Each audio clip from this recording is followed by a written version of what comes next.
안녕하세요. 성도 여러분 반갑습니다. 153 성경 통독 오늘은 142일차 되는 날입니다. 로마서 11장부터 16장까지를 마치고 사도행전 20장과 21장을 읽게 됩니다. 먼저 로마서 11장입니다. 남은 자 사상. 언제든지 하나님의 말씀 가운데 담겨져 있는 복음입니다. 상수리 나무가 배임을 당하여도 그루터기가 남는 것처럼 하나님께서는 이스라엘 백성들이 회개하지 않는 그러한 범죄함 속에서도 남겨놓는 자가 있다는 것입니다. 바울 사도는 그래서 11장에서 먼저는 유대인의 문제를 결말을 짓고 그리고 그 다음에 이방인을 향한 엄중한 경고의 말씀을 동시에 하고 있습니다. 하나님께서는 유대인을 일시적으로 버리시나 반드시 다시 찾으시는데요. 그러는 사이에 이방인들의 영적 축복의 시기가 온다는 것입니다. 그렇지만 아브라함의 후손이신 예수 그리스도를 통해 땅의 모든 민족, 유대인, 이방인, 포함된 모든 민족이 구원을 받을 것이며 이것이 바로 하나님의 본래적인 계획이며 이것은 이루어진다는 것입니다. 그렇기 때문에 영적 축복의 기회를 만난 이방인들일지라도 교만해서는 안 됩니다. 한국이 복음의 축복을 받고 선교의 부름을 받고 교회의 성장의 시기를 가졌을 때에 가장 두려워해야 했던 것은 교만이었습니다. 하나님께서 왜 키우셨는가? 하나님께서 왜 넓히셨는가에 대한 긴장감을 가지고 늘 겸손하게 우리의 자리에 있어야 했습니다. 하나님께서는 언제든지 교만한 자를 제하여 버리시는 것을 기억해야 할 것입니다. 그러나 로마서 11장은 영광의 찬양으로 끝을 맺고 있는데요. 그 이유는 바로 남은 자의 승리를 소망하기 때문입니다. 그러므로 다수 안에서 소망을 갖지 아니하고 남은 자 안에서 소망을 찾으며 우리 믿음의 공동체가 바로 이 남은 자의 사명을 다하기까지 말씀 앞에 서도록 힘써야 할 것입니다. 로마서 12장입니다. 로마서는 전반부와 후반부로 크게 나눌 수 있는데요. 전반부를 1장부터 11장까지 그 안에는 율법과 은혜 그리고 죄와 용서, 심판과 구원의 교리적인 설명을 기록하여서 마치 교과서와 같은 내용들로 채워져 있다면 이제로부터 12장부터 16장은 그 교과서의 내용에서 발견한 것들에 대하여 이제는 그렇게 살아야 한다는 실천적 명령을 남기고 있습니다. 그래서 12장부터는 우리가 말씀을 통독할 때에 깨닫는 말씀이나 얻어지는 지혜가 아니라 마치 우리의 삶을 향해서 너희는 어떻게 살 것인가에 대한 질문을 계속 주고 있으며 이렇게 살으라는 방향을 제시해 주는 듯한 명령으로 채워진 것을 볼 수가 있을 것입니다. 이제 우리 로마서 12장에 들어가면서 마치 권면으로 가득 찬 방에 들어서는 듯한 그러한 느낌으로 함께 보도록 하겠습니다. 교회, 그리스도의 몸된 성도들의 공동체, 이 교회로서의 삶을 살아야 한다고 말씀하는데요. 그것은 대표적으로 기억해야 될 단어는 사랑입니다. 우리 교회 공동체 안에서 기대하시는 하나님의 열매는 사랑입니다. 마치 이 시대에 길을 잃어버린 것 같은 성도들의 정체성, 교회의 본질, 정확무오하게 가르쳐주고 지적해주고 인도해주시는 이 하나님의 말씀은 바로 로마서 12장 1절과 2절에 고스란히 담겨져 있습니다. 이러한 삶을 위해서 하나님께서 부어주시는 은사를 발견하고 쓰임받기 위하여 우리는 기도해야 되겠습니다. 하나님 앞에 부름받고 쓰임받는 것 자체가 우리에게는 축복이며 영광인 것입니다. 바로 11절과 12절에 나오는 세 가지 요소를 주의 깊게 살펴보며 마음에 새기기를 바랍니다. 그렇지만 여전히 쉽지 않은 19절에서 21절의 실천적 순종, 기도하지 않으면 내게는 없는 능력입니다. 주의 은혜가 아니면 기록할 수 없는 내용이기도 하죠. 로마서 13장입니다. 성도가 세상에서 살아가는 것은 결코 쉬운 일이 아니라고 했습니다. 세상 사람들의 인생사도 벅찬데 우리 성도들에게는 믿음의 역사를 함께 써야 하는 하늘의 소명이 있기 때문에 그렇습니다. 배나 힘든 싸움이기 때문에 성도들은 지혜롭게 내려놓을 것을 잘 내려놓아야 합니다. 모든 상황에서 세상의 이치가 아니라 믿음의 이치로 판단할 수 있도록 힘써야 될 것은 바로 이러한 믿음의 판단과 믿음의 이치가, 믿음의 질서가 우리의 영적 싸움을 더욱 힘있게 할 것이기 때문입니다. 우리 모두는 제한적인 삶을 삽니다. 민족이라는 제한, 국가라는 제한, 또 장수하며 영원 불멸하고 싶지만 수명이라고 하는 제한, 이 모든 제한도 하나님께서 정하신 것이기 때문에 정해진 제한의 질서를 인정하고 따르는 것이 옳습니다. 해설을 위한 간증의 이야기들이 많이 있지만 우선 통독을 위해서 간략하게 내용만 정리해드리는 것으로 하겠습니다. 윤리적이거나 정치적인 견해가 우리는 서로 다를 수 있죠. 그런데 우리는 윤리를 위해서도 정치를 위해서도가 아니라 하나님의 나라를 위해서 부름받은 종들인 것만큼 특별한 그 부르심이 아닌 이상은, 그리고 하나님의 명령에 반하지 않는 이상은 우리가 이것을 마음을 하나로 하여서 피차 이해하는 차원에서 받아들이고 또 위하여서 함께 힘을 합하는 것이 좋을 줄로 생각이 됩니다. 우리는 오직 사랑의 빛 외에는 아무 빛도 져서는 안 될 것입니다. 로마서 14장입니다. 음식에 관하여 그리스도인들이 동의하지 못하는 몇몇 경우가 있었습니다. 가장 가까이에는 시장에서 파는 고기들입니다. 고린도전서 8장에 의하면 우상에게 바쳐진 것들이 시장으로 나오기 때문입니다.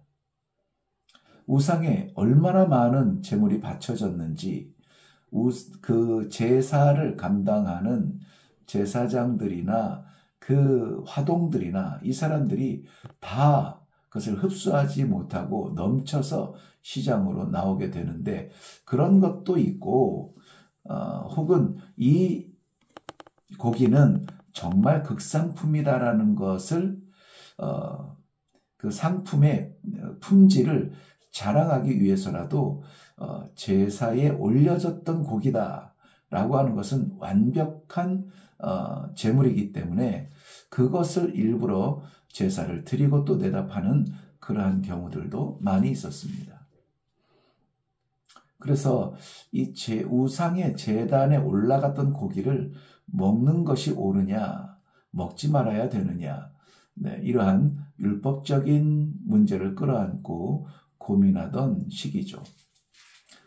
그뿐만이 아니라 유대인들의 절기를 지키는 문제로 예를 들고 있는데요.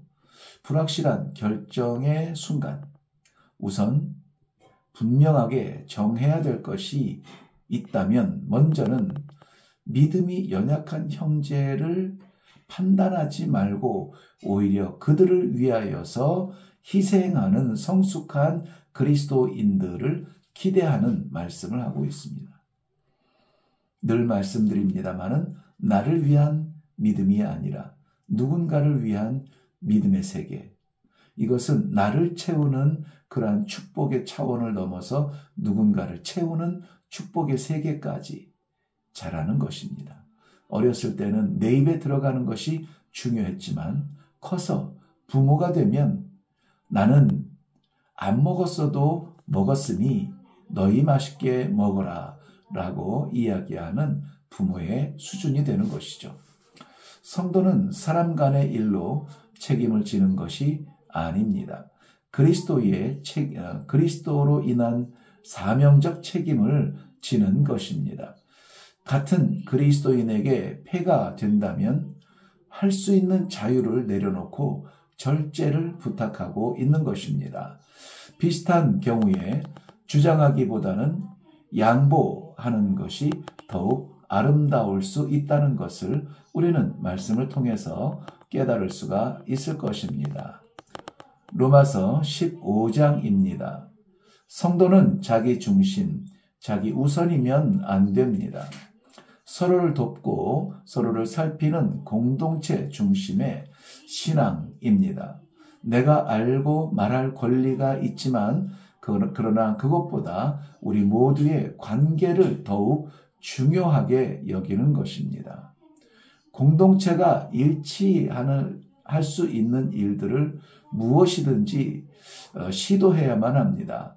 공동체가 할 수 있는 일을 위해서라면 내 개인적인 것을 내려놓아야 된다는 것은 상식적으로 기억하시기 바랍니다. 바울 사도는 이방의 복음의 빛을 비추도록 특별히 부름을 받았습니다. 사이프러스나 시리아나 터키나 그리스 등지에 교회가 선 것을 여러분 보십니까? 그러한 교회들은 바로 자기의 인생을 내려놓은 그러한 선교사들과 복음의 선배들, 바울 사도와 같은 그러한 선배들의 헌신으로 세워진 교회라고 하는 사실을 기억하시기를 바랍니다. 이제 이번 예루살렘의 여정만 마치면 바울 사도는 그가 기도한 대로 로마를 들러서 서바나, 즉 스페인, 즉 땅끝까지 가려고 하는 것입니다. 로마서 16장입니다. 많은 사람들이 열거되는데요. 바울 사도의 복음을 전하는 선교에 어떤 이는 재산을 드리고 자신의 공간을 바치기도 합니다. 집을 공개하여서 기도의 처소로 내놓기도 하죠. 마땅히 감사할 사람에게 감사하고 칭찬할 사람을 칭찬합니다. 입에 바른 말이 아니라 이것은 하나님의 영감으로 된 것으로 기록된 그대로 하나님의 생명책에도 기록되어질 것인데요. 바로 이러한 것에서 우리는 어떻게 기록이 될까요? 바울은 그리스도인들에게 그 책임을 다하도록 권면하고 있습니다. 그 책임이라는 것이 바로 그리스도의 향기를 나타내는 것입니다. 내 삶에 족적을 남기는 것이 아니라 그리스도의 향기를 드러내는 것입니다. 제가 장미향을 뿌렸으면 장미향이 나에게서 풍길 것입니다. 제가 무슨 향이 있을까요? 또 다른 향을 뿌렸다면 또 다른 향이 나오겠죠. 그런데 우리에게는 모두 그리스도의 향기를 기대한다고 말씀하십니다. 이 향기는 차 안에서도 나고요, 방 안에서도 나고 길거리 지하철에서도 납니다. 그리스도의 향기는 그런 자리에서 나타나야 합니다. 꽃이 자기의 향기를 드러내는 것처럼 성도는 그리스도의 향기를 드러내야 합니다. 바울 사도는 자신을 잘 돌봐주었던 사람들을 천거합니다. 베베의 친절과 브리스가와 아굴라의 동역을 감사하고 있습니다. 아벨레와 같은 그리스도 안에서 인정받는 사람들도 있습니다. 반면에 17절 이후에 보면 배교자들에 대해서는 가차없이 저주합니다. 어떻게 해요? 떠나라, 떠나라, 내게서 떠나라. 성도들이, 교회가 그리스도께서 다 품는 것이 아니라 떠나는 자에게는 떠나라고 말을 하는 것입니다. 성도의 선한 영향력을 나타내기 위해서는 분쟁을 일으키는 자를 멀리 하라고 합니다. 교회에 분란을 일으키는 자에게 관대하고 인내하며 기다리는 것도 귀하지만, 그러나 성경은 엄격하게 분쟁을 일으키는 자를 책망하도록 말씀합니다. 왜냐하면 그 분쟁을 인하여서 당사자는 속이 시원할지 몰라도 믿음이 어린 사람들이 상처를 받을 수가 있습니다. 성경을 많이 안다고 해서 되는 일도 아니고요, 신앙생활을 오래 한다고 해서 되는 일도 아닙니다. 이것은 결단이 필요하고 결단이 모여 습관이 필요한 것입니다. 하나님 앞에, 말씀 앞에 순종하는 심정으로 우리 자신이 이 성도들의 화합과 나눔과 사랑에 유익한 존재인지, 아니면 분쟁을 일으킬 요소를 품어내고 있는지, 이런 것들을 우리가 말씀을 통해서 또 기도를 통해서 깨달을 수 있는 축복이 있기를 바랍니다. 우리 모두가 영광의 찬송의 삶으로 은혜가 넘치는 그러한 성도 공동체가 되기를 바랍니다. 로마서는 바로 그것을 위해서 기록이 되어졌죠. 구원에 관련된 율법과 은혜, 구원받은 사람들의 삶과 열매, 이런 것을 나누는 것 같은데요. 물론 그것이 근본입니다. 로마서는 오늘 이 말씀을 읽는 우리 성도님들의 삶을 점검해주는 아주 존귀한 그런 교사와도 같은 말씀인 것입니다. 네, 우리 사도행전 20장으로 넘어갑니다. 바울 사도는 개척된 교회들을 돌아보면서 최종적으로 예루살렘을 향하여 가고 있죠. 이 여정의 배경에 대해서는 고린도 후서를 우리가 통독하면서 이미 살펴보았습니다. 예루살렘에 찾아온 심각한 기근과 이로 인한 어려움이 예루살렘 교회 성도들에게 있었습니다. 이방의 교회 공동체는 이를 위해서 구제의 연보를 함께 모아서 바울 사도를 통해서 전달하고 있습니다. 그리스도로 인한 사랑이 교회 안에서 유대인과 이방인을 하나로 묶는 그런 현장이 되기도 합니다. 17절 이후에 보면 바울 사도는 밀레도에서 가이사랴로 향하던 중에 에베소 교회의 장로들을 청합니다. 부르죠. 마치 예수님께서 예루살렘을 향하여 가시다가 제자들에게 함께 하지 못할 것을 말씀하시는 배경과 비슷한 느낌인데요. 22절 보면 성령에 매여 예루살렘으로 가는데 라고 합니다. 마치 예수님께서 성령에 이끌리어 마귀에게 시험을 받으려 광야로 가시니라 했던 마태복음 4장의 분위기와도 또한 흡사합니다. 23절에는 결박과 환난이 기다리고 있다고 합니다. 몰라서 가는 게 아니죠. 그런데 여기에서 바울 사도의 신앙 고백은 이렇게 나옵니다. 그럼에도 불구하고 내가 달려갈 길과 주 예수께 받은 사명 곧 하나님의 은혜의 복음을 증거하는 일을 마치려 하면은 나의 생명조차 조금도 귀한 것으로 여기지 아니하노라. 다시 보지 못할 것이라는 말을 들은 장로들은, 에베소 교회의 장로들은 서로 끌어안으며 눈물의 이별을 합니다. 참으로 멋있는 동역자들의 모습이죠. 사도행전 21장입니다. 바울 사도에게 아주 중요하고 의미 있는 장인데요. 잘 살펴보세요. 어디로 가야 하는지 방향은 정해졌습니다.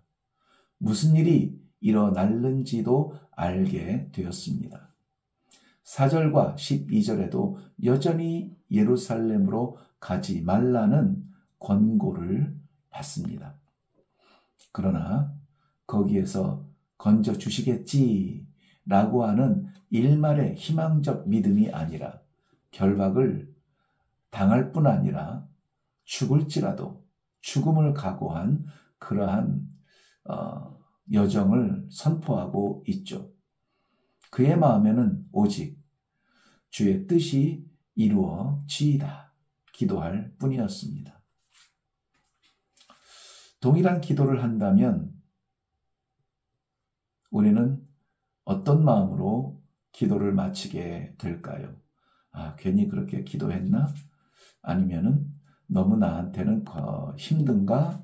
이런 염려들이 생길까요? 아니면 그 마음에 담대함이 찾아올까요? 예루살렘에서 바울 사도는 아니나 다를까 잡히게 됩니다. 죄명 28절 보면 바울 사도가 다니며 전하는 복음, 그리고 특별히 헬라인을 성전에 들어가서 이 거룩한 곳을 더럽혔다는 것입니다. 유대인들은 성전을 구별하여 이방인들만 올 수 있는 뜰을 따로 구별해서 두었죠. 본당에는 못 들어갑니다. 그리스도의 십자가로 인해서 이방인과 또 유대인의 벽이 무너졌음에도 불구하고 휘장을 찢어 누구나 하나님 앞에 나아갈 수 있도록 예수님께서 십자가의 결실을 보여주었음에도 불구하고 유대인은 여전히 더럽혀진 거룩에 머물러 있다는 것입니다. 우리는 온전한 복음 안에 오직 예수 그리스도의 뜻을 따라서 오늘도 그의 길을 걷는 이 공동체, 아름다운 순수한 믿음의 공동체의 삶을 살 수 있기를 주님의 이름으로 축원합니다.